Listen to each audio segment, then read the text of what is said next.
Ilustrísimas e ilustrísimas autoridades, señoras y señores, como presidente de Nueva Economía Fórum, tengo el placer de darles de nuevo la bienvenida al Fórum Europa, la tribuna política que organizamos con la colaboración de Red Eléctrica de España, BT y Asisa. Hoy tenemos el placer de recibir a un muy antiguo amigo de nuestra organización, don José Bono, el que fuera presidente del Congreso de los Diputados, ministro de Defensa y presidente de la Junta de Comunidades de Castilla-La Mancha. Le va a presentar don Antonio Miguel Carmona, candidato a la alcaldía de Madrid por el Partido Socialista Obrero Español. La tribuna, querido Antonio, es suya.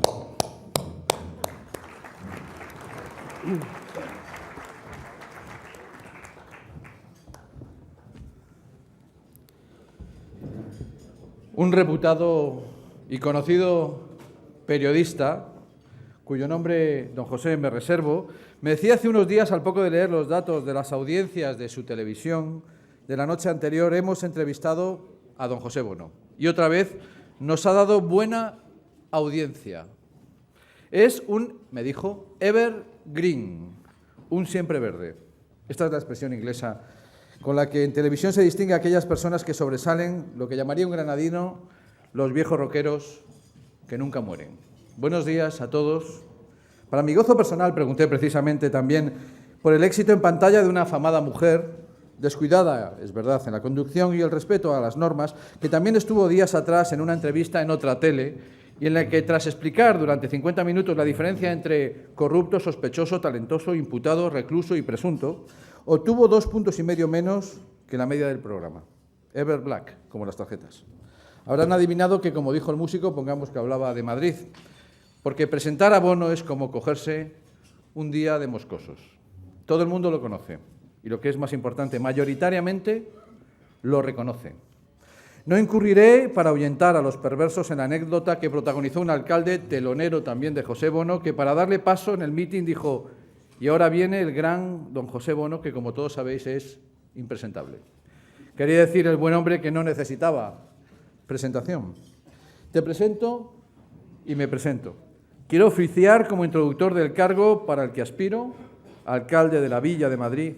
Por eso, más que presentar a un amigo, quisiera ejercer de anfitrión de una persona que, quien no haya tenido la oportunidad de conocerlo de cerca, en la intimidad, no sabe bien lo que se pierde. Personas como estas son y serán siempre bienvenidas a esta ciudad, a Madrid.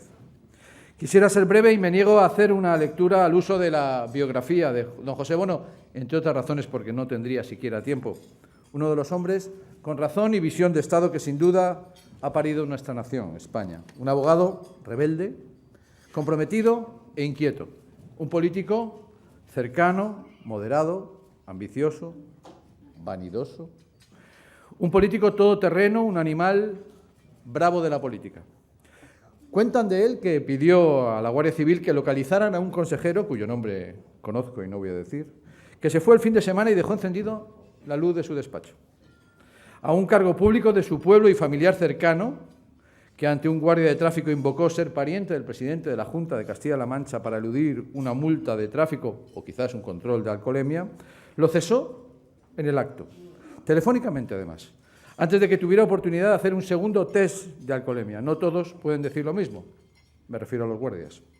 Bono fue el primer cargo público que publicó los bienes, rentas, actividades, patrimonio en el Diario Oficial, nada más y nada menos que hace ya 22 años.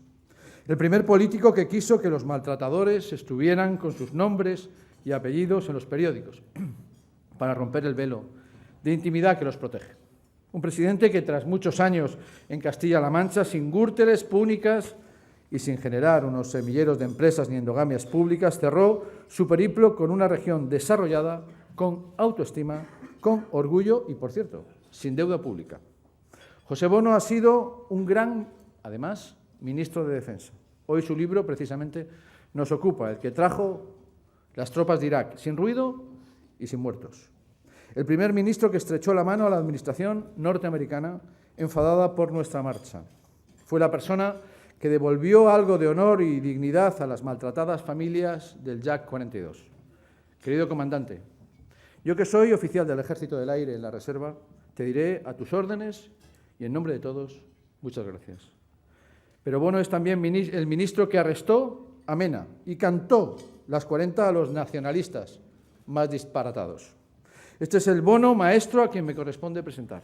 Tu trabajo y tus éxitos son guía de personas razonables y con sentido común. Ese es mi lema de campaña, precisamente, con los ciudadanos de Madrid, con sentido común. Cuando la inteligencia, la moderación, la radicalidad en la igualdad, el sentido común se unen, el éxito precisamente, como en el caso de José Bono, está asegurado. Pepe, me agrada esa estela, me vales de guía, nos vales de guía. Por eso, mientras unos fabrican encuestas a la carta para forzar un encuentro con otro partido, al que días atrás insultaban, yo a diario sigo tu consejo y abrazo a cientos de madrileños. Así es como se gana. Hace 2 años me dijo Pepe Bono, precisamente en mi casa, para ganar Madrid, además de cualidades que puedas o no tener, necesitas haber llegado directamente a 500.000 de madrileños. Voy por unos 350.000. En su última etapa como presidente del Congreso también exhibió sus cualidades. Supo templar, dirigir, ponderar y, por último, la más importante, saber cuándo se abre un tiempo nuevo y hay que pasar el testigo. La política es hueca, oxidada, putrefacta cuando no sabes el momento en el que te tienes que ir o dar el relevo. Pepe, lo has hecho muy bien y por eso hoy tienes un gran premio, un galardón, no pequeño, el de ser la segunda semana consecutiva como líder de ventas de un libro de no ficción como el tuyo.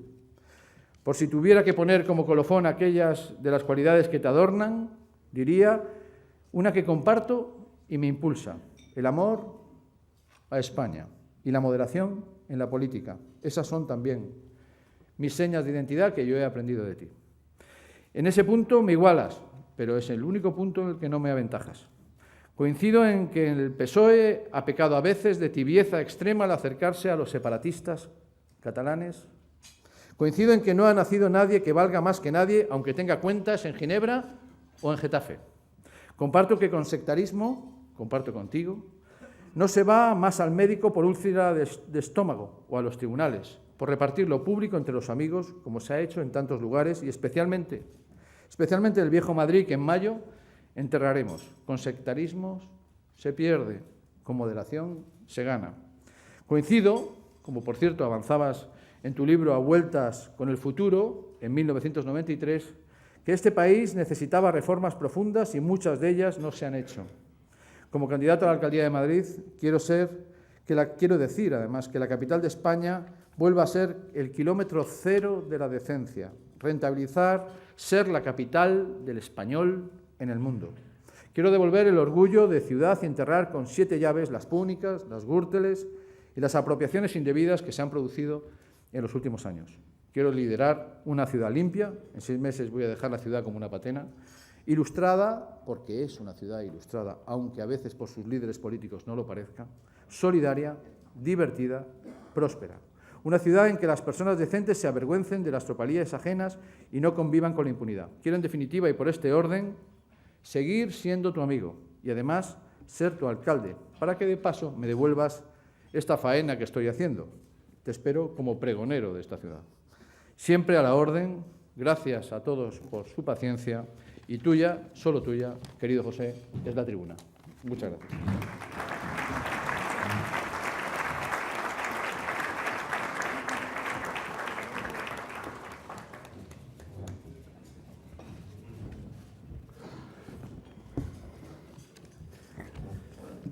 Muy buenos días, queridas amigas, queridos amigos. Gracias por vuestra presencia, por vuestra atención. Gracias, Antonio, por tus palabras tan cariñosas. Y casi has explicado, sin decirlo de modo expreso, por qué estoy yo hoy aquí. Una explicación más explícita quizá deba yo hacerla ahora. Se debe, en primer lugar, a esa solicitud insaciable de José Luis Rodríguez, que tiene en marcar la vida política y social a base de desayunos en el Ritz, y lo acaba consiguiendo. En segundo lugar, yo tengo una editorial que es Planeta, que también es insaciable como tú, pero ellos para vender libros, ¿no? A veces me critican, y con razón, ¿qué hace Bono, que ya dimitió y cesó otra vez en el Reach? Bueno, pues si hay algún atenuante, tú mismo, José Luis, di las veces que me lo pides y no vengo. Pero tampoco tendré que disculparme por estar ante quienes de buen grado, al menos durante el tiempo, que no espero sea muy largo, tenéis la cortesía de escucharme, ¿no? Y a ti, Antonio, pues no sé si decirlo, pero ya sabes que yo estoy aquí, sobre todo para que tú hagas la presentación, porque cerca de la campaña electoral lo verdaderamente importante es que se conozca, y se conozca bien, a quien va a ser alcalde de Madrid, y que se le conozca pues del modo en que él quisiera expresarse. De manera que para mí el desayuno está cumplido. Me bebí tu café, te escuché, y si alguien considera que de lo dicho por ti merece algún titular, yo te los regalo todos, porque lo que principalmente deseo es que haya un alcalde de Madrid que sea moderado, que sea simpático, que no sea sectario, que no huya cuando le den el alto. En fin, lo que quiero es que esto te beneficie lo más posible. Hoy, además, se produce una circunstancia que a mí me llama la atención, y me llama de una manera especial tener aquí a quien ha sido pues mi vicepresidenta del Gobierno, Elena Salgado, en fin, a los demás compañeros, ministros, amigos.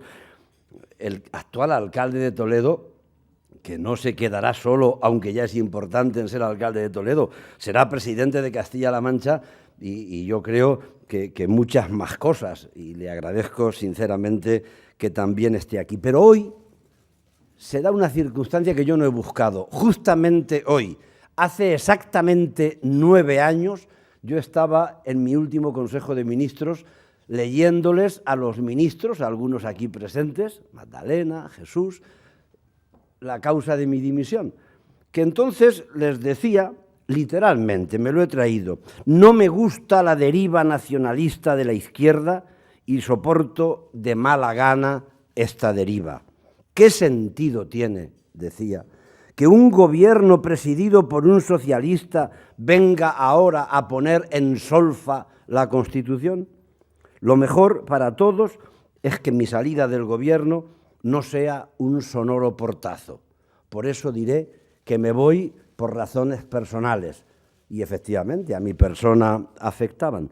Los ministros, en un gesto de cariño, remataron mis palabras con un aplauso, y eso no se me va a olvidar nunca, porque aplaudir en aquella sala, se imaginan ustedes, presidida por quien sea, pero por quien ahora la preside un aplauso, yo creo que sería algo llamativo. De manera que muchas gracias. Yo no vengo, a pesar de esa vanidad de la que habla Carmona. Hombre, si los políticos no fuésemos un poco vanidosos, a lo mejor seríamos monaguillos de la Catedral Primada o no sé, o auxiliares en algún servicio importante. Hay un componente de vanidad. Sí, a mí me gusta que me digan qué bien escribiste el libro. Es el primero en ventas durante 4 semanas, no 2. Me gusta, pero mi vanidad, con 65 años que cumplo en diciembre, tiene una amortiguación extraordinaria. El día en que me fui como ministro, hoy, hace 9 años, me regalaron los funcionarios de defensa un cuadro donde dice secretarios de la guerra y ministros de defensa, incluidos los de Marina, que han formado parte de este ministerio. Yo estaba el último, como es lógico. Los conté, 427, con las ganas que algunos tienen de ser ministros, y nada más que de defensa. Ha habido en España 427, pero si no caben ni aquí, en el salón que ahora vosotros llenáis.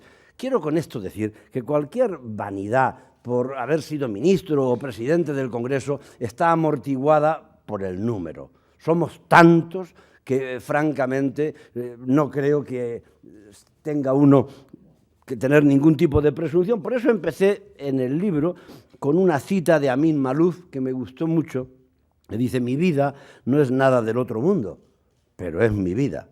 Y si creyera que solo merece olvido, sería que no me he merecido vivirla. Pues bien, ahora, entre otras cosas, escribo y estoy satisfecho, como les decía, de esos éxitos. No tengo cargos públicos ningunos, ni en mi partido tampoco. No soy, el otro día me criticaban, dice, no fue al comité regional, porque si yo no soy ni del comité regional, ni de la comisión local de mi pueblo. No tengo ningún cargo público, pero no me cosí la boca. No estaba tampoco obligado a ello, ni me até un pie a la pata de ninguna cama, ¿no? Y en ese sentido, pues quedo a desayunar sin pedir permiso ni perdón contigo, Carmona, que no te creas que también tiene sus riesgos, ¿no? Y me tomo un café con un periodista amigo o con Albert Rivera, que también es mi amigo. Y si se cuadra, ceno con Susana y si quiere con Pedro Sánchez o con el arzobispo Osoro, como sabes. Incluso estoy tratando de merendar, mejor dicho, en este caso sería que nos merendemos a los de Podemos y con los del PP, la verdad, comen solos, o mejor dicho, se comen solos, ahora empiezan dentro de un rato. Y por tanto, yo quisiera hoy trasladarles algunas pocas certezas que tengo y algunas experiencias. Vamos a empezar por la primera certeza. La política está maltrecha. Cuando el 80% de los ciudadanos dicen que tienen poca o ninguna confianza en la política, el asunto es para preocuparse. Fíjense que cuando hemos convertido los políticos gran parte de la política en un discurso de cómo llegar al poder y cómo mantenerse en él, es normal que la ciudadanía ponga distancia. Es tan evidente que casi sonroja tener que recordar, ¿se acuerdan la primera rueda de prensa del señor Aznar? Con la alegría de haber ganado la presidencia, le preguntaron, ¿cuál es su programa, señor presidente? Y contestó algo que no puedo criticar porque lo estoy diciendo. Dijo una palabra solo, durar. Durar, como las pilas o determinadas pilas.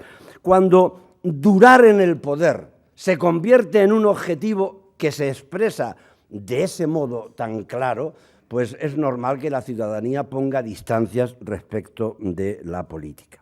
La segunda certeza es que yo creo que los partidos políticos están en el epicentro, son los culpables de ese desprestigio.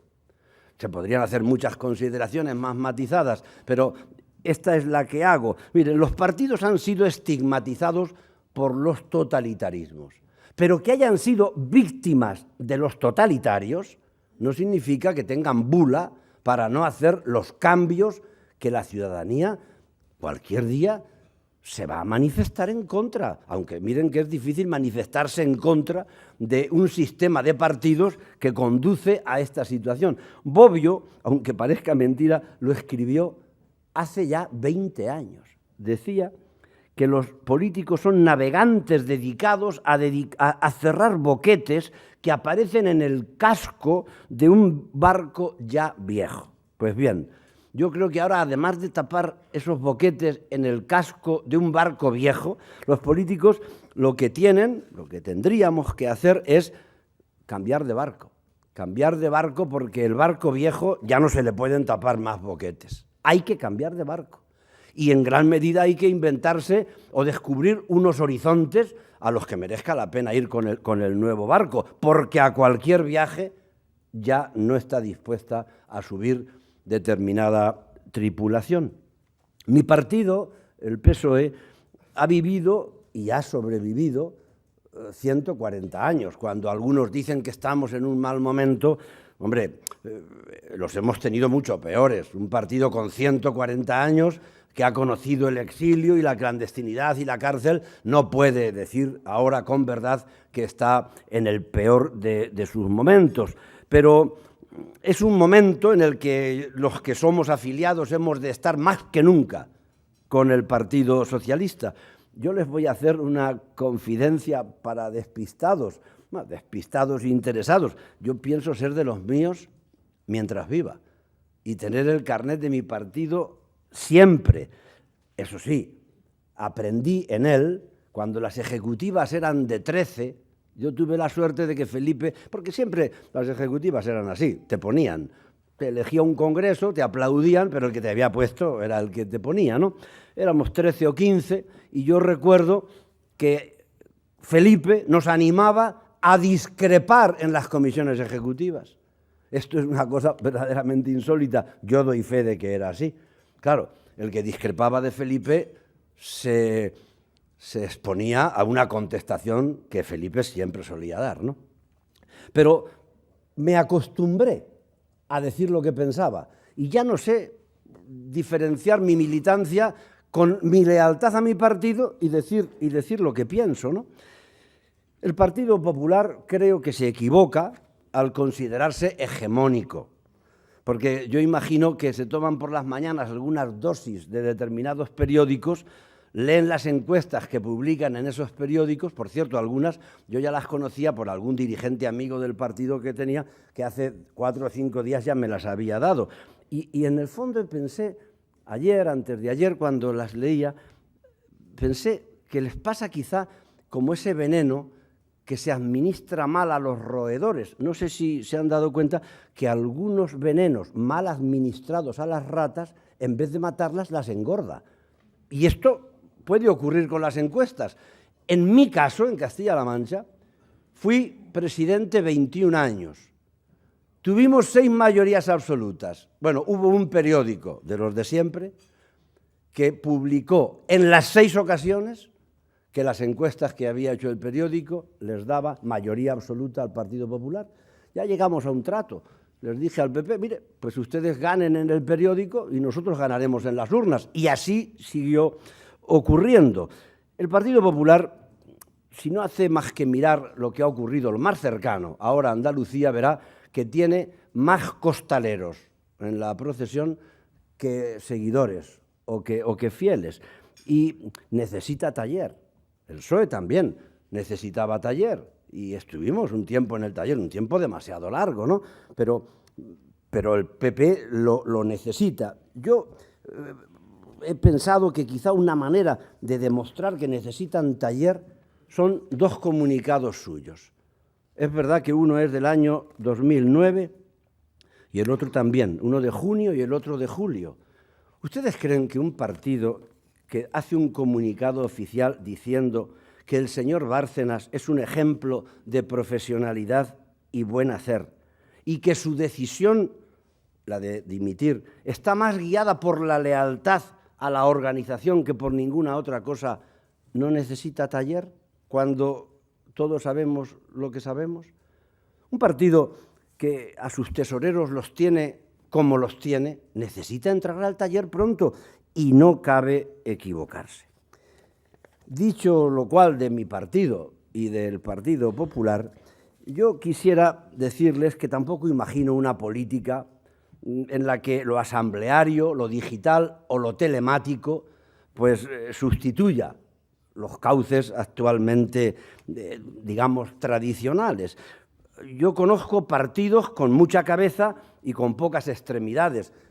Y esto quizá les lleve a pensar, a mí me lleva a pensar, que cuando un partido no tiene extremidades, aunque tenga mucha cabeza, puede ocurrir que no se sostenga durante mucho tiempo. ¿Quién iba a pensar que el partido de Rosa Díez no iba a durar tanto tiempo como quizá ella hubiera querido? Había cabeza, pero a veces las cabezas reflexionan y también tumban a sus propias organizaciones. Es evidente que ni los emergentes ni los tradicionales son partidos para la exhibición en ningún paso procesional. Más bien están para ir de costaleros de su propia penitencia. Prácticamente todos. Y tienen, desde mi punto de vista, que hacer algo que aquí ya solamente me atrevo a proponer con un quizá, con un acaso. Son las que les decía ya no certezas. ¿Cómo recuperar cierta confianza? Pues yo pienso que en primer lugar quizá habría que buscar que los políticos fuésemos más autónomos, es decir, menos dependientes. ¿Dependientes de quién? En primer lugar del propio partido. Yo he sido presidente de los diputados. Si cualquiera de ustedes me preguntara, oiga, quiero ser diputado, ¿qué me aconseja quien ha sido presidente? Yo le diría, hágase amigo de quien hace las listas.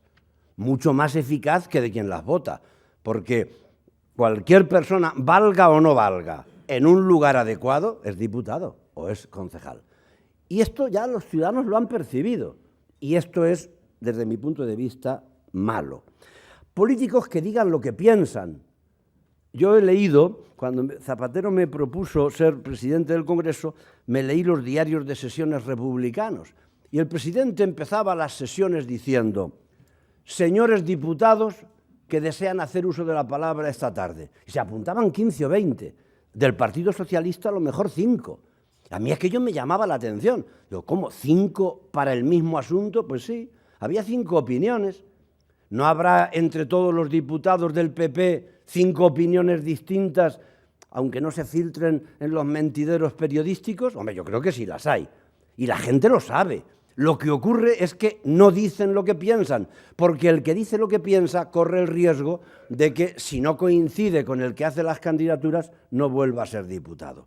Esa falta de autonomía empobrece a la política y al propio sistema.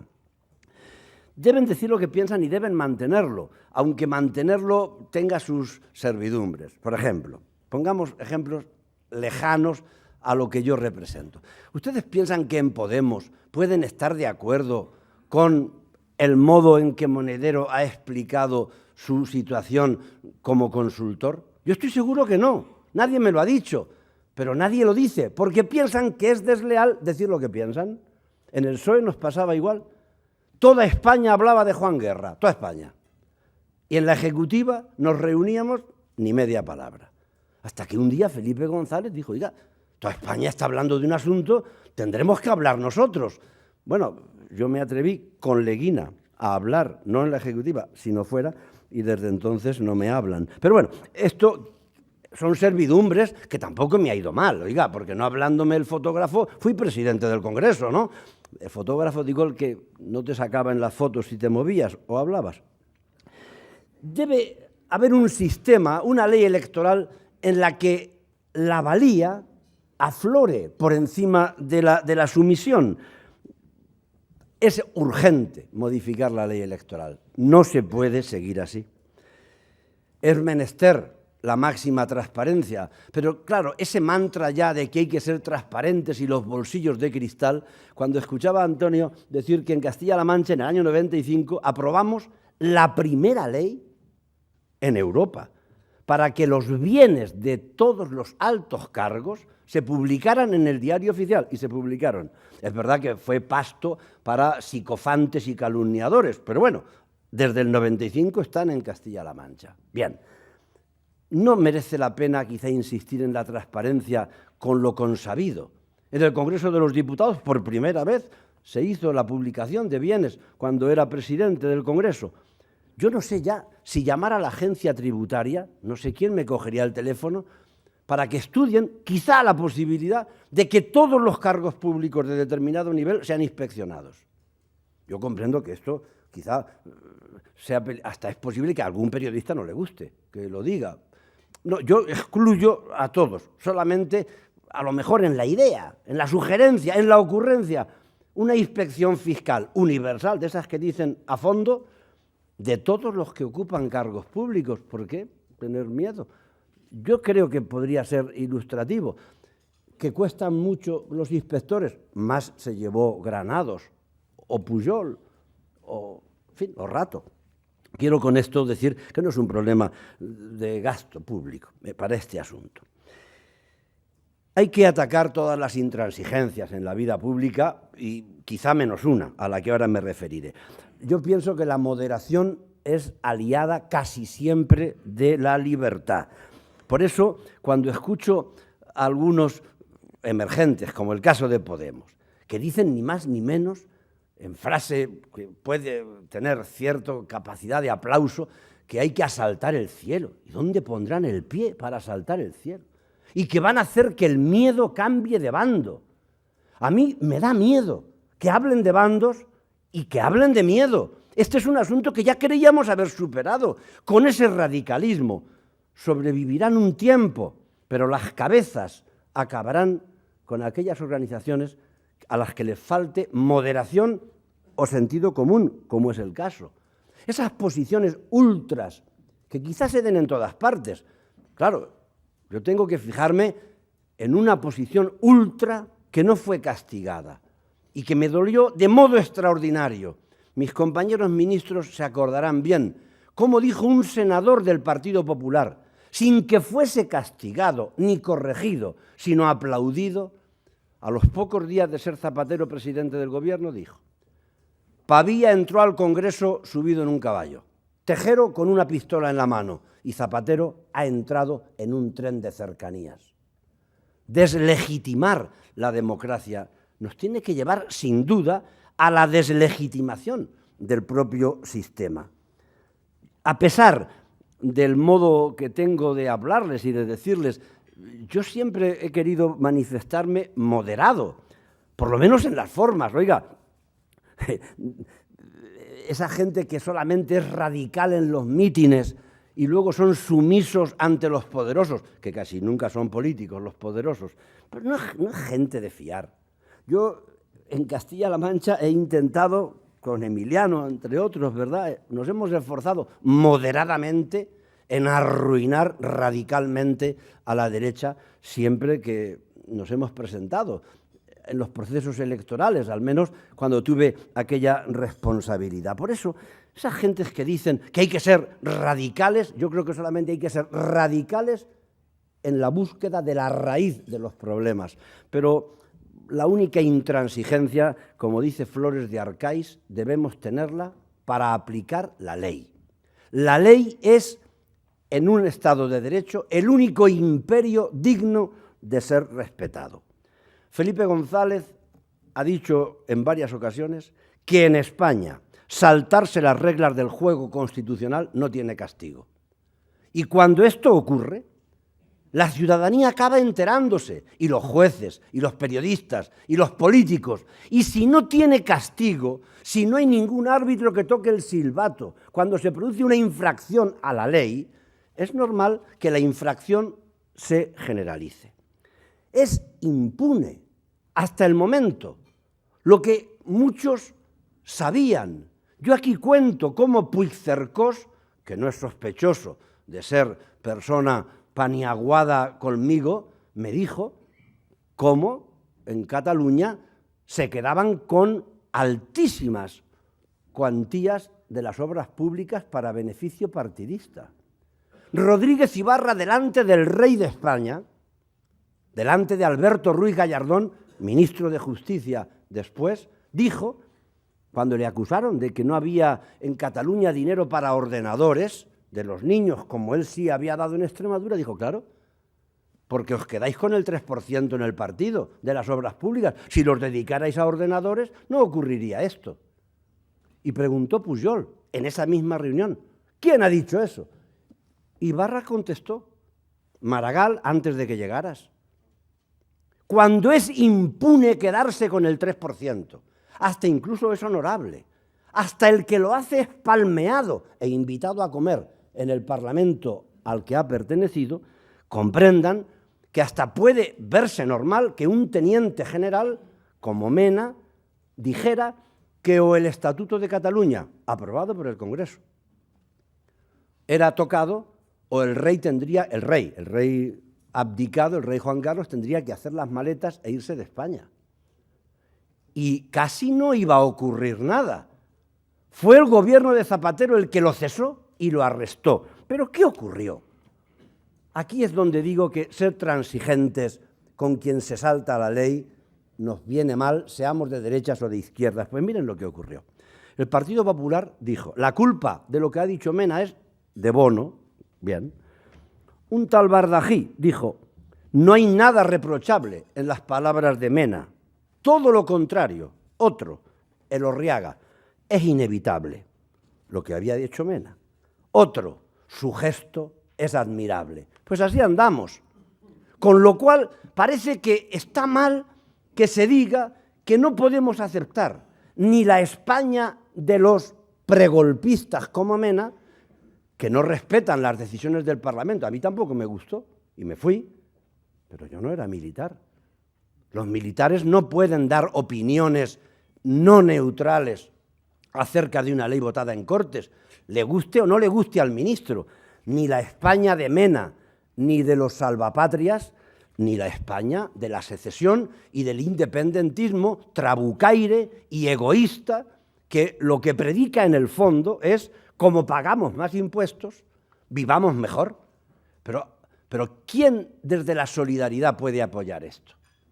Solamente alguien que ande trastornado por llegar a coaliciones con quien predican este tipo de actividades.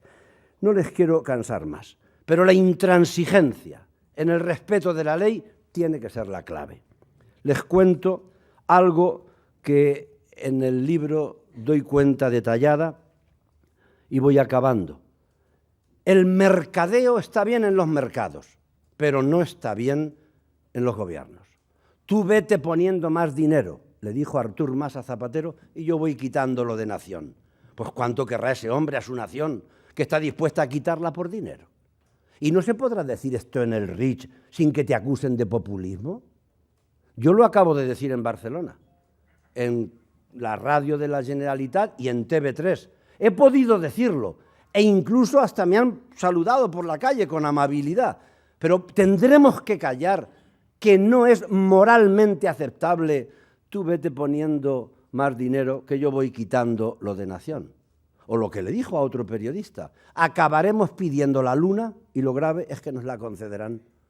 Pues si los que la conceden pertenecen a esta saga de política, es conveniente ir cambiando de saga. Miren, yo doy cuenta de cómo la ley puede parecer a juicio de los ciudadanos que no se cumple.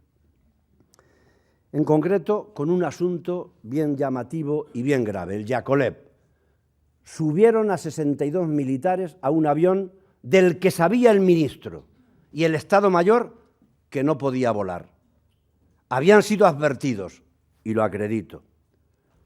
¿Y qué ocurrió? Fueron absueltos los responsables.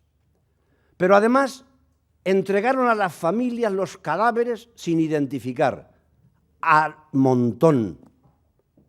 ¿Y qué ocurrió? La justicia condenó a los responsables, pero el gobierno les indultó.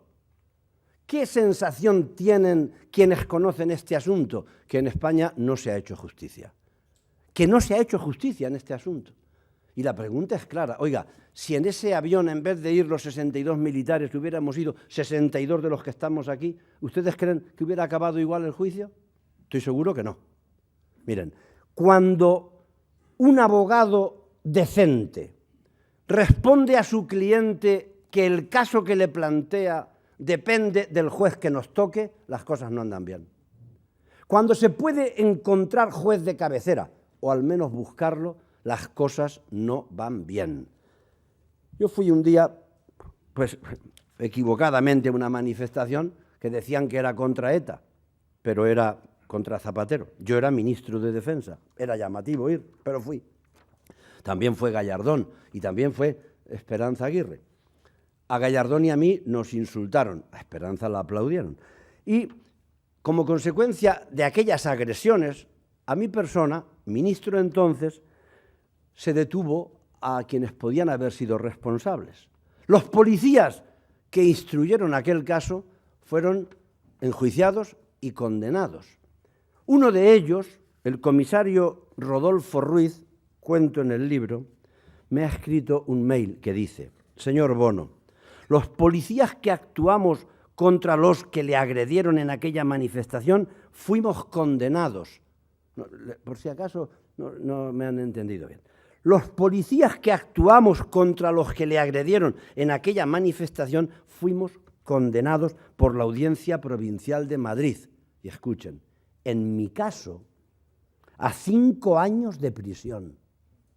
5 años de prisión y a 10 de inhabilitación. Los jueces que nos condenaron, escribe él, son Miguel Hidalgo, Esperanza Rebollo y Rafael Espejo Saavedra.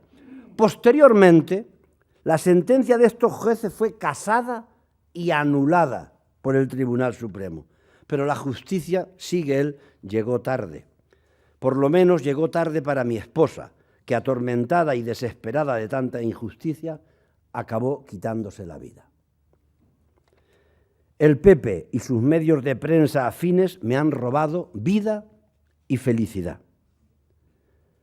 Pertenecen, sigue él, a la casta, dice él, de la ultraderecha, a esa casta pertenece, digo yo, Francisco Granados, hoy en la cárcel, que fue consejero de Justicia y de Interior, y que cuando ocurrió lo de aquella manifestación dijo que la culpa era mía, como era lógico. Y además me insultó diciendo que tenía que pedir perdón por lo que había hecho de ir a una manifestación. Miren, no hay ejemplo de justicia con los casos que les digo, y en ese sentido, pues creo que para revitalizar la justicia no solamente hacen falta propuestas de orden legal, probablemente hace falta también que nos pongamos de acuerdo en que esto no es aceptable. No es aceptable que la gente tenga la sensación de que en España no se hace justicia. Dicho lo cual, yo la inmensa mayoría de los jueces que conozco son jueces decentes y me agrada poderlo decir delante de un juez ejemplar que está en la mesa como es Fernando Ledesma y como él miles de jueces en España, pero algunos no lo son. Fíjense lo que ocurrió el otro día dándole la medalla de San Raimundo a una magistrada. La magistrada se llama Concha Espejel. Fue presidenta de la Audiencia Provincial de Guadalajara. Cuentan en los medios que tuvo pues alguna influencia en aquel asunto del incendio de Guadalajara, recuerdan, tan triste. Hoy ha sido nombrada presidenta de la audiencia que va a juzgar Gürtel. Todo esto hasta aquí normal. ¿Qué es lo que me llama la atención? Pues que cuando le dieron la Raimunda, alguien dijo: Concha, siempre serás para nosotros Concha, mi amiga Concha. Pues ya está todo dicho. Todo dicho con independencia de cuál sea la sentencia. La sentencia llegará tarde. Es posible que, en fin, quiero con esto decirles que hay que ser radicales en el cumplimiento de la ley y en la sensación de que la ley se cumple. Es necesaria una reforma constitucional seria y a fondo. El café para todos fue una salida, pero no es una solución, pues a las pruebas me remito. Hay que buscar fórmulas generosas, moderadas, que no pueden dar la razón a los de la España de la ultraderecha de Mena ni a la España de la secesión. Pero hay que hacerse concesiones y, desde mi punto de vista, hay que dejar los victimismos a un lado, porque las únicas víctimas son los pobres, los desheredados, y a ellos es a los que al menos creo que mi partido tiene que ajustar sus programas y sus actividades. Amigos y amigas, señoras y señores, un país moderno, además de el I+D+I, de la tecnología y de las autovías, es aquel en el que se cumple la ley, en el que se atiende a los que menos tienen. Y un país no puede ser moderno, por muchas autovías I+D+I que tenga, si a la gente que no tiene para poder vivir no se le da casa alternativa cuando se le desahucia, o no se le atiende cuando es viejo, o cuando es dependiente se le aplican las soluciones de la misericordia y de la beneficencia del siglo XIX. Ese país, aunque en las encuestas no aparezcan las opiniones de los dependientes o de los pobres y de los desheredados, para mi partido, aunque perdiésemos las elecciones, tiene que ser lo esencial, porque si las perdemos por defender lo que pensamos, algún día lo que pensamos acabará abriéndose paso, no solo política, sino moralmente. Gracias por su atención.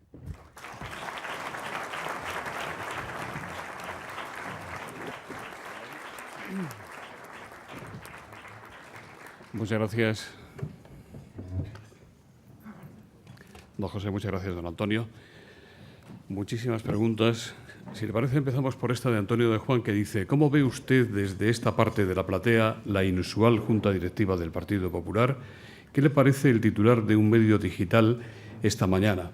Rajoy toma las riendas, ni cambios en el PP, ni diálogo de Cataluña, en Cataluña, o con Cataluña será. Como me extendí quizá más de lo deseable, decir hoy que Rajoy toma las riendas significa que no las tenía, lo cual es grave para quien ha sido presidente del Gobierno hace ya algunos años, ¿no? Me parece grave que las riendas tenga que tomarlas hoy, a las alturas que estamos. ¿Qué debería hacer Rajoy y no hace para parar el proceso independentista en Cataluña? Bueno, para estas cosas quien le asesora es Arriola, no yo, pero yo creo que un presidente del Gobierno no puede situarse en el centro de la plaza viendo lo que ocurre y sin decir con meridiana claridad que los españoles tenemos derecho a que la ley se cumpla y que quienes apuestan en contra de la ley van a encontrarse con la defensa de la misma de una manera clara y contundente. No hace falta utilizar ningún espantajo para ganar votos. Lo que hace falta es defender que hoy la unidad de los españoles es una muestra de modernidad, de solidaridad, de progreso, y que lo más trabucaire, lo más antiguo, lo más rancio es el separatismo. Y que esto pues hay que decirlo en todas partes, y a ser posible pues decirlo con los mejores portavoces, ¿no? Yo creo que a veces, si solamente los más ultras y los más radicales son los que defienden principios solidarios, pues puede ser que se haya elegido mal a los portavoces. María Rey, de Antena 3, Televisión, Isabel Alonso, de Telecinco, Uxúa Irastorza, de Radio Nacional de España, y Laura López, de La Sexta, le preguntan, tras filtrarse la información sobre López Aguilar, sobre su presunta implicación en malos tratos, ¿cree que el partido debería suspenderle de militancia, debería cesar la iniciativa propia como diputado en el Parlamento Europeo? Mire, siempre que se produce una noticia de estas características sobre una persona a la que se conoce y por la que se tiene afecto, y yo lo tengo, por Juan Fernando López Aguilar, hay una contrariedad interior y quizá expresarla sea políticamente incorrecto. Pero yo anoche, cuando leí que había sido enviado su asunto desde un juzgado de Canarias hasta el Tribunal Supremo, me produjo tristeza. Y lo que esta mañana he sabido respecto de la pregunta que me hacen estos periodistas es lo que me ha dicho Carmen Montón, de la Ejecutiva Federal, que antes de entrar me ha dicho, si te preguntan, puedes decir que en la Ejecutiva Federal hemos abierto un expediente para suspender de militancia a nuestro compañero López Aguilar, porque nadie duda, mientras que no se produzca ninguna decisión firme, de que la presunción de inocencia a todos abarca, aunque se haya sido ministro de Zapatero. Pero es verdad que un partido como el nuestro pues toma estas decisiones también para preservar el que lo que pueda ser criticado de uno de sus militantes no se predique del conjunto. ¿Debería apartarse del escaño el señor López Aguilar en el Parlamento Europeo? Mire, sobre este particular le he dicho lo que pienso, y el partido y su Ejecutiva Federal ha tomado cartas en el asunto. Yo lo único que puedo decir es que lo que decidan pues será asumido por la organización, sin duda alguna. En esta materia que podríamos llamar de toma de posición ejemplarizante, sea cual sea la medida, por dura que la misma sea, casi ningún compañero va a mostrar posición contraria. Yo creo que en ese caso la disciplina como responsabilidad compartida en el Partido Socialista está bien alta. Ana Robles dice, usted se ha referido al caso Bárcenas como paradigma de la corrupción y de la financiación ilegal del Partido Popular. ¿Cree usted que es algo parecido la procesión de aforados del PSOE, Griñán y Chávez ante el Supremo? ¿Por qué ellos y el PSOE son diferentes del PP? ¿No contribuyen unos y otros a la sensación que tienen muchos ciudadanos de que todos los políticos son corruptibles y que el sistema parece sufrir una corrupción sistémica. María Rey, de Antena 3, dice: ¿hubiera usted preferido que Chávez y Griñán dejaran el escaño antes de declarar ante el juez? Bueno, en relación con este asunto, hay algo que debe predicarse con carácter general. No se me ha dicho la palabra, pero la digo yo. El caso de los ERES contribuye de una manera extraordinaria también a esa sensación despreciable referida al desprestigio de la política. Dicho lo cual, lo que yo puedo añadir como experiencia personal es que conozco a Griñán y conozco a Chávez, y sé cómo viven, y sé cómo es su familia, y sé que no es comparable con el señor Bárcenas, que me citaba, o el señor Granados, o el señor Pujol. Pueden haberse equivocado, y sus equivocaciones pueden ser objeto de investigación judicial, es evidente, pero desde mi punto de vista, no sé cuántos de los presentes la compartirán, no es lo mismo equivocarse que llevarse el dinero de los ciudadanos a su casa, bien sea en sobres o bien sea pues, en maletines. Una cosa es ser un verdadero sinvergüenza y otra cosa es cometer equivocaciones que puedan tener relevancia judicial. Son cosas absolutamente distintas. Y yo, desde luego, por la honorabilidad personal de Chávez y de Griñán, he dicho que pongo la mano en el fuego, las dos, lo cual no significa que su conducta, pues son humanos, no pueda ser enjuiciada o puedan haber cometido errores dignos, ya digo, de algún tipo de correctivo judicial. Pero no son iguales Granados y Bárcenas que Chávez y Griñán. En el ámbito personal, por supuesto que no. Luisa Delgado le pregunta si cree usted que si en la final de la Copa hay pitos al rey y al himno de España, se debería suspender el partido inmediatamente, multar a los equipos o repetir la final con los dos equipos siguientes. Sí, o llamar a Mena para que lo arregle, ¿verdad? A mí me parece algo perfectamente disparatado. Los gobernantes están para tratar de evitar problemas, no para agrandar los que ya existen y, a ser posible, rentabilizarlos desde un punto de vista electoral. Yo he oído ese tipo de opiniones y cuando las he oído he pensado, está pidiendo votos. Están trabajándose los votos con ocasión de la final de la Copa del Rey. Lo que habría, evidentemente yo no soy sospechoso en este punto, a mí me produce gran tristeza que los símbolos nacionales pues estén por los suelos. Como me producía que los símbolos nacionales se usaran en la época de Franco para vender tabaco, que de ahí vienen algunos de los males que hoy tenemos. Cuando se franqueó tanto con esos símbolos, pues es, no digo explicable, pero se puede encontrar alguna explicación de que algunos hayan identificado tanto algunos símbolos con la dictadura que podamos estar recogiendo algunos lodos. Pero yo no soy sospechoso de amor a España y de haberlo dicho por activa y por pasiva. Ahora, desalojar un campo de fútbol con 100.000 personas, ¿alguien ha pensado que eso es posible sin provocar un daño mayor que el que se pretende evitar?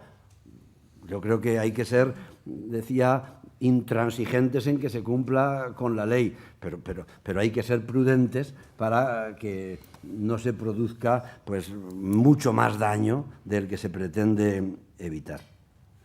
Santiago Aguilera dice: ¿usted cree que el retraso de las autoridades marroquíes en aceptar la ayuda española en el rescate de los montañeros tiene que ver algo con una suerte de venganza por el enfado de Marruecos por la declaración de nuestro ministro de Asuntos Exteriores afiando a Zapatero intervenir en un acto favorable a la anexión del Sáhara por el reino alauí? Hombre, a lo mejor también podría relacionarse con Perejil y con el viento, si no fuera por la tristeza de las personas que han fallecido. Pero yo creo que no sería honrado, con la muerte todavía cercana de las personas que han fallecido haciendo deporte, que se pretenda demonizar la actividad del presidente del Gobierno, Zapatero. Sinceramente, creo que es una desproporción el poner en el platillo de la balanza ambos asuntos. No me parece adecuado, y ignoro cuál haya sido la razón de la actuación del Gobierno de Marruecos y si la misma es censurable. Por tanto, entrar ya en la derivada de si la culpa es de Zapatero, francamente, es tenerle muchas ganas. Ya sé que algunos se las tienen, pero bien, me parece exagerado. Luis Ángel Sanz, del Mundo, dice: las encuestas de los últimos días muestran, como en el caso de la Comunidad Valenciana, un escenario ingobernable tras el 24 de mayo. ¿Consideraría acertado que el PSOE se volviera a embarcar en coaliciones a 3 o 4 bandas con Podemos y otras fuerzas? ¿O debería acercarse al PP para garantizar la estabilidad? Bueno, en primer lugar, hay varios PPs, ¿no? No sé si de la Junta de hoy pues quedará claro que no, pero por muchos comunicados que saquen, los ultras siguen dentro. Y el modo de comportarse algunos dirigentes del Partido Popular no invitan a acercarse a ellos. En fin, es tan evidente que no quiero gastar tiempo en decir que no es lo mismo Esperanza Aguirre que el ministro Margallo, ya que se citaba antes. No es lo mismo el radicalismo de algunos que están asentados pues, en posiciones verdaderamente reaccionarias con otros dirigentes del PP. Dicho esto, creo que hablar de pactos desde el Partido Socialista antes de que se produzcan las elecciones sería un error que yo no quiero cometer. En mi partido, tradicionalmente, las decisiones sobre los pactos se tomaban en el Comité Federal, pero las cosas cambian y probablemente han cambiado y tengan que seguir cambiando. A mí me gustaría que al menos hubiese alguna referencia que como partido se siguiera en todas partes, ¿no? Por ejemplo, a mí me agradaría mucho que el PSOE no pactara con ningún partido que no defienda la unidad de España, o con algún partido que esté radical y violentamente en contra de la Constitución.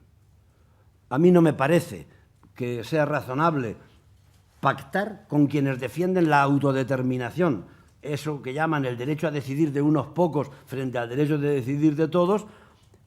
En Cataluña y en Madrid lo que defienden es la indeterminación.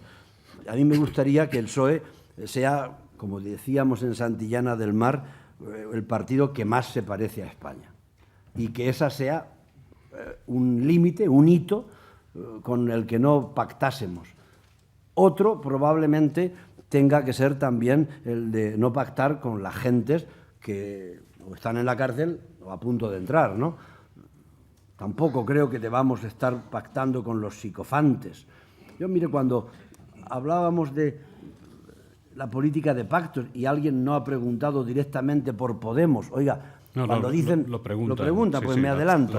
Cuando aquí dicen, oiga, y con Podemos, pues que se parecen mucho a la formación griega de Tsipras. Yo la primera cuestión que quiero destacar es que en los actos de Syriza se veían banderas griegas por doquier. No sé si recuerdan. En la celebración de aquel mismo acto de victoria aquella noche estaba aquella plaza llena de banderas griegas. Yo aún no he visto en Podemos ninguna bandera española. Y esto es relevante. Ya comprendo que para algunos no es relevante. Bueno, pues para mí sí lo es, en la medida en que la bandera pues, significa modernidad, igualdad, solidaridad. Este tipo de cosas creo que a mi partido le harían conectar con un sector importantísimo de españoles que no está por el separatismo, que tampoco está por la España de Mena y de los ultras del Partido Popular, y que puede abrirse camino desde la moderación. Yo creo que un discurso de esa naturaleza quizá evitaría algunos pactos. Kiko Rosique, de Servimedia, le pregunta si abogaría usted por un pacto PSOE-Podemos para contrarrestar una mayoría simple del Partido Popular al que dejaría gobernar Ciudadanos. Luis Carlos Ramírez dice: ¿podemos pasar en España del gobierno de las mayorías al bloqueo de las minorías? Bueno, yo un poco las doy por contestadas con lo dicho con anterioridad, ¿no?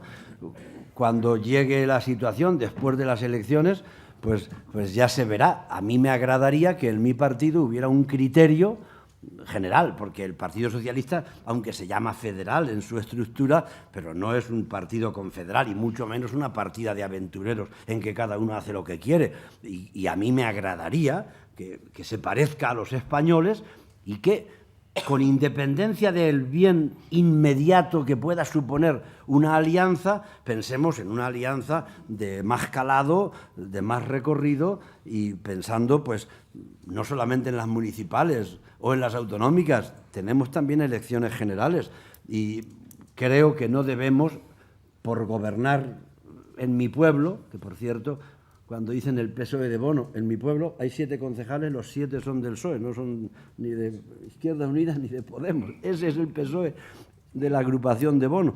Y debemos pensar, sin embargo, que lo importante no es lo inmediato, lo importante, pues, no se acaba cuando se pone el sol de cada día. Rodrigo Ponce, de Colpisa, le pregunta qué consejo le daría usted a Pedro Sánchez para que llegue como candidato a las elecciones generales por el PSOE y, si llega, que las gane. Mire, yo a Pedro Sánchez no le doy ningún consejo, porque lo que le he dado es todo mi apoyo en las elecciones primarias, que es lo que debe hacer un militante. ¿Le pide consejo, don Pedro, a usted alguna vez? Si me lo pidiera, no se lo diría en un desayuno público, porque alguien podría titular Bono, consejero de Pedro Sánchez, y que a lo mejor querrían desmerecerlo. No, yo no le doy consejos. Como le digo, lo que le di fue mi apoyo entusiasta, los avales que pude recoger, y estoy, pues, encantado de que le vaya muy bien y de que además lo haya podido acreditar en el foro que hay que acreditarlo, que no es ni en las encuestas ni en tantos otros mentideros, sino en el Congreso de los Diputados. Por primera vez, y mire que yo esos asuntos algo entiendo, por primera vez vi a un jefe del gobierno con los papeles no extraviados. Es que no tenía los papeles a mano, ni las riendas, como hoy sabemos. Se le descolocó y lo hizo muy bien. Ese día se produjo un punto de inflexión en el camino de Pedro Sánchez hacia la presidencia del gobierno. Sara López le pregunta si cree que Podemos se está desinflando. También le preguntan si cree que Ciudadanos será la bisagra que puede dar al Partido Popular la alcaldía de Madrid. Y en relación con UPyD y el futuro de Rosa Díez, le preguntan qué parte de responsabilidad cree que tiene en la actual situación de UPyD, se refiere a doña Rosa, qué habría ocurrido en el PSOE si hubiera sido elegida secretaria general. Me hacen una pregunta relacionada con Rosa Díez que tiene un componente futurible y otro que es un preterible. En ambos casos aprendí en la escuela de Jaime Vera, cuando la escuela de Jaime Vera daba consejos a los dirigentes, que no hay que responder nunca, porque no se sabe a ciencia cierta qué hubiera ocurrido si Rosa Díez hubiese sido la secretaria general del Partido Socialista. Pues es lo mismo que preguntar qué hubiera ocurrido si hubiese sido yo, que alguna vez me lo han preguntado, ¿no? Tengo respuesta contundente de que las cosas ocurrieron como quiso la mayoría. Lo que sí es bueno de analizar es que el PSOE del año 2000 fue ejemplar y que en un congreso de 1000 delegados, la mitad votó a Zapatero y la mitad menos 9 a Bono. Y al día siguiente, todos a Zapatero. Y ganamos las elecciones. Un partido solamente puede ganar en la medida en que muestra ante los ciudadanos que tiene discrepancias en lo accesorio y que está unido en lo esencial. Por tanto, aquellas personas que son capaces de unir, yo creo que tienen siempre mucho más futuro y futuro más amable y mucho más plausible que quienes están instalados más en posiciones de división. En el caso de que si Podemos se desinfla, pues oiga, ya sabe que yo las encuestas no las tengo como dogmas de fe. Piense usted aquella que hicieron los registradores de la propiedad. Hicieron una encuesta y preguntaban, ya de paso, oiga, pregunte cuál es la profesión más valorada, y sabe cuál salió, ¿no? los registradores de la propiedad. Normalmente quien paga las encuestas tiende a ser aplaudido por quien las realiza. No digo que sea siempre así, hay veces en que no es así, ¿no? Pero yo sí que tengo la experiencia que antes les decía. Un periódico que se atreva mañana en la portada a decirlo. En 6 veces que fui candidato, las 6 veces ganaba el PP y las 6 veces ganamos en Castilla-La Mancha. Más que las encuestas, pues tengo cierta prevención, sobre todo algunas. Algunas son más falsas que un duro de plástico y se les nota. Pero, en cualquier caso, Podemos, en las encuestas, creo que en este caso, en todas, está bajando. Está bajando. Y a mí, como moderado, pues me gusta que lo radical y lo exagerado y lo extravagante no triunfe, ¿no? Ciudadanos, ¿sí cree usted que pues Ciudadanos ayudará al PP a gobernar en Madrid en detrimento del señor Carmona? Bueno, vamos a ver. Yo lo que no puedo entender es cómo en el Partido Popular pasan del calor al frío en un instante. Anoche mismo veía en un informativo como un dirigente del Partido Popular decía, pero ¿cómo vamos a confiar en un tipo que se llama Albert? Este era del sector Mena General, me refiero. Aquí le llamaron Naranjito, ¿eh? Naranjito. Le recuerdo. O sea, un señor al que le dicen Albert como si fuera un insulto. No saben pronunciar el nombre de su partido, ¿no? Una persona a la que casi acusan de ser catalán, como si ser catalán. Le llaman catalufo, aunque luego los corrigen. Oiga, ¿usted cree que una persona así, por muy poca estructura de partido que tenga, pero tiene una estructura personal y de sensatez, echarse en manos del PP, ya sabe, es echarse en manos de los que no tienen riendas? Y a las pruebas me remito, y a Albert Rivera le conozco y es bastante más templado y menos ultra que los que le insultan por llamarse Albert y ser catalán. ¿Tan templado que ayudaría al PSOE? ¿Que se ayudaría a Albert al PSOE? Pues mire, yo creo que del mismo modo que le contestaba, y para no cometer ningún error, dentro de mi partido también hay personas que están más cercanas a las posiciones templadas que a las posiciones radicales. Por ejemplo, yo creo que tiene muchas más posibilidades Antonio Carmona de recibir un voto templado y moderado que, por ejemplo, Esperanza Aguirre, sí, sin duda ninguna. Fernando Jáuregui, se ha referido usted a este tema, pero yo quiero hacerle en su nombre la pregunta. Si usted hubiese ganado aquel Congreso del 2000, ¿las cosas en el PSOE, en España, hubieran sido diferentes? Bueno, hay una cosa que hubiese sido diferente y que la he contado. Bueno, claro, juega con ventaja Fernando Jáuregui porque esto se lo he contado a él, pero ahora ya se lo cuento a todos. El día en que José Luis Rodríguez Zapatero ganó el Congreso me llamó y yo fui a verle, como es lógico. Y él estaba entrevistándose con Rodríguez Ibarra y tuve que esperar un poco tiempo. Y se acercaron un grupo de compañeros, entre ellos estaba Pascual Maragall, ¿no? Y algunos otros compañeros, alguno creo que está aquí presente. Y me dijeron, oye, tú tendrías que ser el presidente del PSOE, has quedado a 9 votos de Zapatero, él, el secretario general. En mi partido, ser presidente, con todo el perdón, pero es una cosa más protocolaria, ¿no? que de poder. Y yo les dije que no. Pero Maragall insistía, sí, porque eso será muy bueno, y estará unidos y tal. Y yo le dije entonces algo que pienso ahora. Dije, mira, Pascual, yo no puedo ser presidente de un partido cuya estructura y diseño habéis hecho y a mí no me agrada. ¿Y qué es lo que no te agrada? Me insistió de un modo ya airado. Digo, pues mira, para decírtelo con toda claridad, si yo hubiese ganado la votación de hace un rato, tú no le estarías ofreciendo a nadie la presidencia del partido.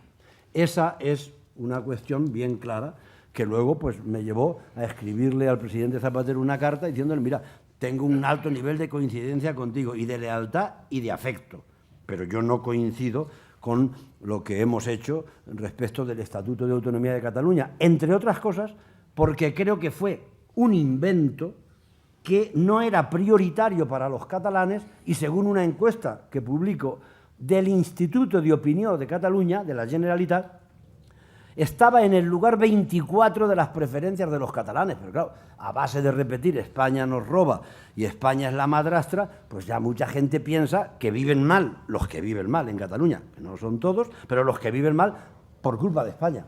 Y esto ha llegado a calar. Yo creo que en este punto hubiese habido pues una posición muy diferenciada, ¿no? María Isabel Mijares, de la Asociación de Periodistas y Escritores del Vino, dice: usted fue un gran impulsor de la exportación de los vinos de La Mancha, incluso hasta China. No pudo recoger como merecía aquellos frutos.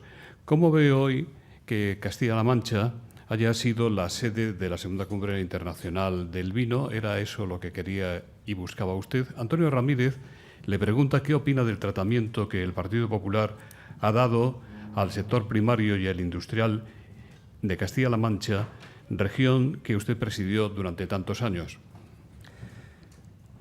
En relación con las preguntas que me hacen referidas a Castilla-La Mancha, a mí me ha agradado escuchar de Antonio Miguel Carmona ese breve balance final. El día en que dejé de ser presidente de Castilla-La Mancha, teníamos la liquidación del presupuesto inmediatamente anterior por superávit. La mitad de la deuda pública de la media de las comunidades autónomas y unos niveles que hoy pues son diferentes. Entonces había pues una persona en mi cercanía afectiva, política y personal, que es Emiliano García Paje.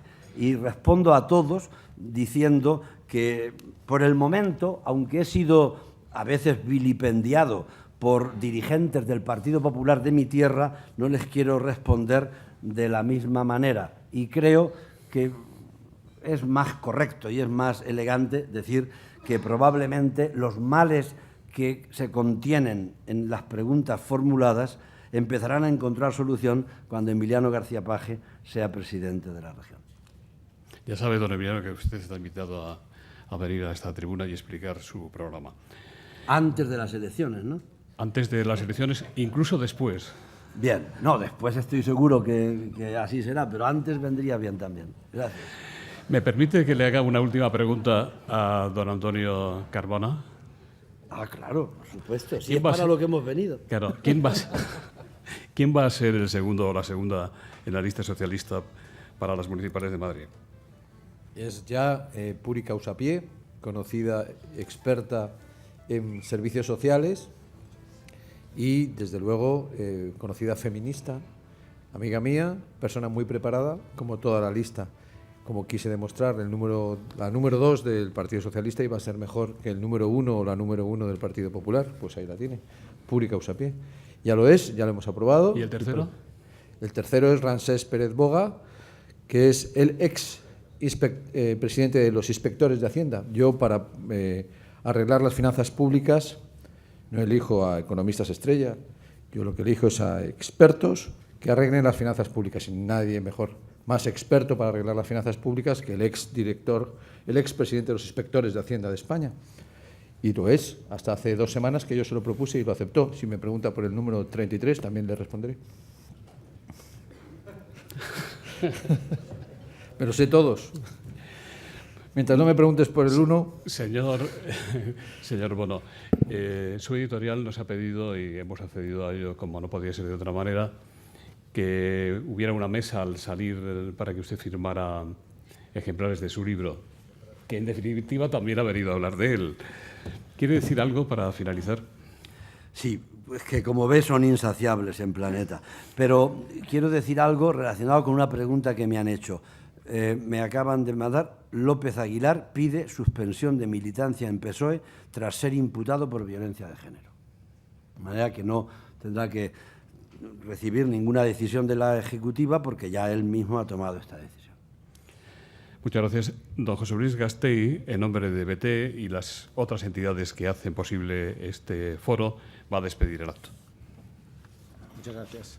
Sí, en nombre de Asisa, de Red Eléctrica Española y de BT, quisiera agradecer a los señores Bono y Carmona su participación y reflexiones en este foro, y especialmente a José Luis, que siga porfiando por mantener estos desayunos como un referente del debate político en este país.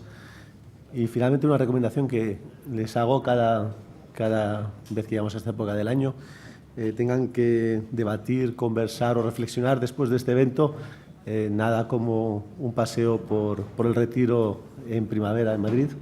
Muchas gracias a todos, buenos días.